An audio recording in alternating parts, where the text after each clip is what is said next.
Dans le Christ, Dieu s'est réconcilié avec le monde.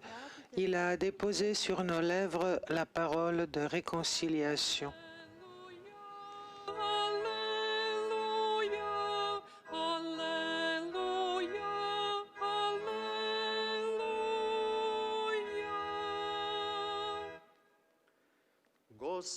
Le Seigneur soit avec vous. Évangile de Jésus-Christ selon saint Matthieu.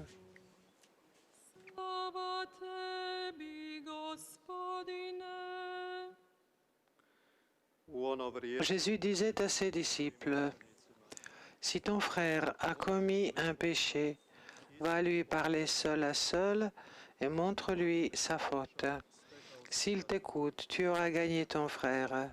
S'il ne t'écoute pas, prends encore avec toi une ou deux personnes, afin que toute l'affaire soit réglée sur la parole de 2 ou 3 témoins. S'il refuse de les écouter, dis-le à la communauté de l'Église.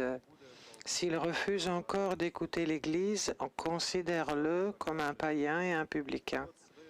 Amen, je vous le dis, tout ce que vous aurez lié sur la terre sera lié dans le ciel, et tout ce que vous aurez délié sur la terre sera délié dans le ciel.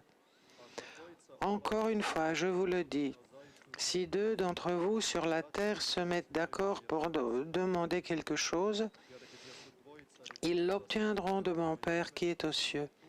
Quand 2 ou 3 sont réunis en mon nom, je suis là au milieu d'eux. Acclamons la parole de Dieu.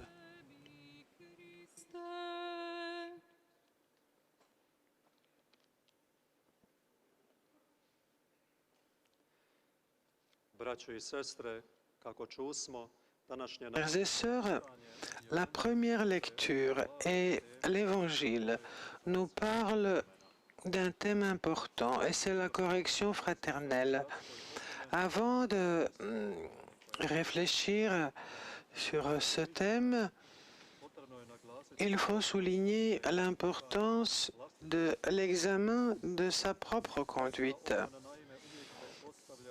La correction fraternelle suppose que nous avons corrigé nous-mêmes, que nous nous examinons et que nous nous convertissons. Souvenons-nous des paroles de Jésus, « Enlève d'abord la poutre de ton œil et tu verras les peccadilles chez ton frère. » Donc il faut toujours commencer par soi-même. Celui qui ne fait pas attention à sa propre conduite, celui qui n'admet pas qu'il est pécheur devant Dieu et devant les hommes, qui pense ne pas avoir besoin de conversion, sa correction fraternelle aura du mal à porter du fruit. La reconnaissance que je suis faible et pécheur, c'est la première condition d'une bonne correction fraternelle. Et l'autre condition, c'est que je suis prête à accepter la correction sans me mettre en colère. Ce n'est que lorsque nous sommes conscients que nous avons tous besoin d'être corrigés, de nous convertir, de changer, nous pouvons réfléchir à propos de la correction fraternelle dont parle la première lecture et l'Évangile. La première lecture du prophète Ézéchiel, l'importance et le devoir de la correction fraternelle est souligné si quelqu'un a pris un mauvais chemin. Il est souligné que chacun de nous est responsable, non seulement pour lui-même, mais pour le salut de ses proches. Je crois que ces paroles résonnent encore dans nos oreilles et dans notre cœur. Chacun de nous est donc invité à faire attention à son prochain, mais aussi accepter la correction fraternelle. Maintenant se pose la question, quelle est la meilleure manière pour que notre correction fraternelle porte du fruit? Comment se comporter? Jésus nous en parle dans l'Évangile. Il est très important de suivre cette gradation que Jésus invoque, dont Jésus parle. Sinon, notre correction peut porter de mauvais fruits. Ce qui est important dès le départ, quand il est question de la correction fraternelle, c'est que jamais je dois toujours éviter de humilier l'autre ou de souligner son péché quand je le corrige. Je le ferai toujours avec amour et par amour. C'est pourquoi Jésus dit, si ton frère a commis un péché, ne l'attaque pas devant tout le monde, mais va lui parler seul à seul et dis-lui avec amour, tout doucement, ce que tu penses qu'il fait mal. Et s'il ne t'écoute pas, prends encore avec toi quelqu'un pour le redire. Donc Jésus distingue deux niveaux de la correction fraternelle, privée et publique. Il est toujours important de prendre en compte les deux niveaux, sinon notre correction fraternelle peut partir dans un mauvais sens, blesser l'autre plus que l'aider. Malheureusement, dans notre vie quotidienne, très souvent, nous faisons tout le contraire. Souvent, deux cas se répètent. Nous voyons que quelqu'un fait une faute et nous le corrigeons devant tout le monde. Nous levons la voix, nous disons tout ce que nous avons sans choisir des mots. Alors notre correction blesse l'autre et lui rend la vie encore plus difficile et la situation encore plus mauvaise parce que nous avons humilié cette personne devant les autres. L'autre cas qui arrive souvent, c'est que nous voyons que quelqu'un fait quelque chose, nous ne l'appelons pas, nous nous taisons devant lui et nous parlons tout autour de ses fautes, ses péchés, et c'est pire que le premier parce que nous commettons deux péchés. Omission, nous omettons la correction fraternelle et nous disons du mal de lui. Alors, quand il est question de correction fraternelle, il faut commencer par le premier point, ce que Jésus dit, parler seul à seul. Ce n'est qu'ainsi que nous pouvons aider quelqu'un. Il est aussi important de évaluer, juger la situation, le moment dans lequel nous nous trouvons.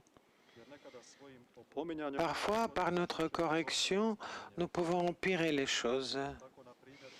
Par exemple, dans une famille, si nous voyons que quelqu'un doit être corrigé, il est important de faire attention quand nous le faisons et comment nous le faisons. Par exemple, nous voyons souvent que quelqu'un dans notre famille s'est éloigné de la prière, de la confession, de la messe. C'est alors qu'il faut parler avec ce membre de la famille. Il est également très important de ne pas trop embêter avec les corrections fraternelles, parce que nous pouvons obtenir l'effet contraire. Il faut parler, il faut dire ce que nous croyons qu'il faut dire, et puis laisser tout à cette personne et au Seigneur pour qu'arrive ce qui doit arriver. Dieu nous donne la liberté, mais par son esprit, il agit, il fait des miracles dans notre vie et dans la vie de nos proches. C'est pourquoi il faut savoir où sont nos limites. Pareil, quand il est question de correction fraternelle, il ne s'agit pas seulement de paroles. Avant tout, il faut donner un exemple. Il faut donner l'exemple, par son exemple, montrer comment les choses devraient se faire. C'est souvent bien plus efficient que nos paroles, parce que actes parlent plus que les mots.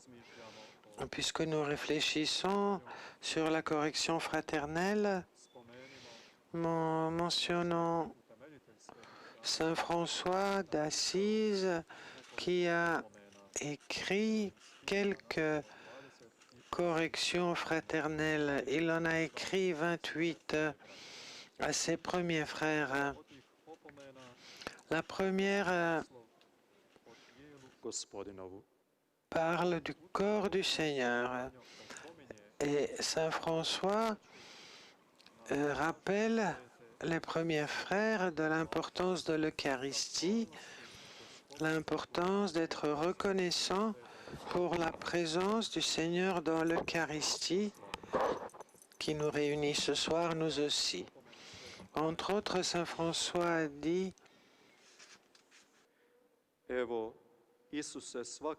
Jésus s'humilie chaque jour, il descend dans le sein de la Bienheureuse Vierge Marie, et il descend chaque jour parmi nous sous forme du pain, chaque jour du sein du Père, par les mains du prêtre, il descend sur l'autel. Il s'est montré aux apôtres dans son corps et il se montre à nous dans le pain consacré. Et comme ils l'ont contemplé par les yeux spirituels et ont cru qu'il était Dieu, nous regardons avec nos yeux du corps le pain et le vin, mais les yeux de l'esprit croient que c'est le corps et le sang de notre Seigneur. Et c'est ainsi que le Seigneur reste toujours avec ses fidèles. Il a dit lui-même, « Je suis avec vous tous les jours jusqu'à la fin du monde. » C'est ce que Saint François a écrit à ses premiers frères. Cet enseignement de Saint François nous rappelle en mémoire, rappelle de la présence du Seigneur dans la messe que nous célébrons. Quand nous nous réunissons, nous oublions souvent quel don et quelle grâce immense c'est. Alors, rendons grâce ce soir du fond de notre cœur pour ce don de son amour infini et de sa bonté. Il nous montre toujours sa proximité, consolation, force et nous donne la paix. D'autre part, ces paroles de Saint François nous parlent de la deuxième partie de l'Évangile où Jésus parle de la prière commune. Si deux d'entre vous sur la terre se mettent d'accord pour demander quelque chose, ils l'obtiendront de mon Père qui est aux cieux.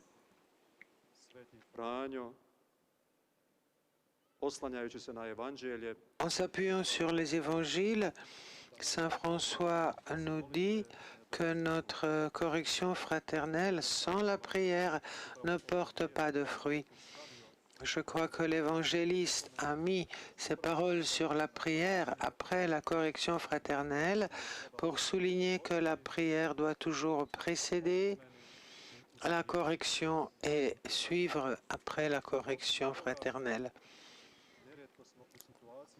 Nous sommes souvent dans la situation de voir que quelqu'un a besoin d'être corrigé, mais pour différentes raisons, nous ne le pouvons pas. Alors, nous pouvons toujours prier. Et la prière, c'est le plus important. Prier pour cette personne. La prière, c'est le don que personne ne peut nous enlever. Tout le reste peut nous être enlevé, mais la prière et la rencontre avec Dieu dans la prière, personne ne peut nous les enlever. C'est notre vraie consolation et notre force sur notre chemin. Marie, notre Mère du ciel, nous répète toujours cette vérité, la force de la prière qui doit précéder et suivre après tout ce que nous faisons. Et nous sommes appelés à rendre grâce. Ce soir, avec elle, réunis autour du Seigneur, rendons grâce pour son amour immense, qu'il guide notre vie, pour que notre vie soit toujours un encouragement pour les autres à suivre Jésus dans l'amour. Amen. Sada ispovedimo svoje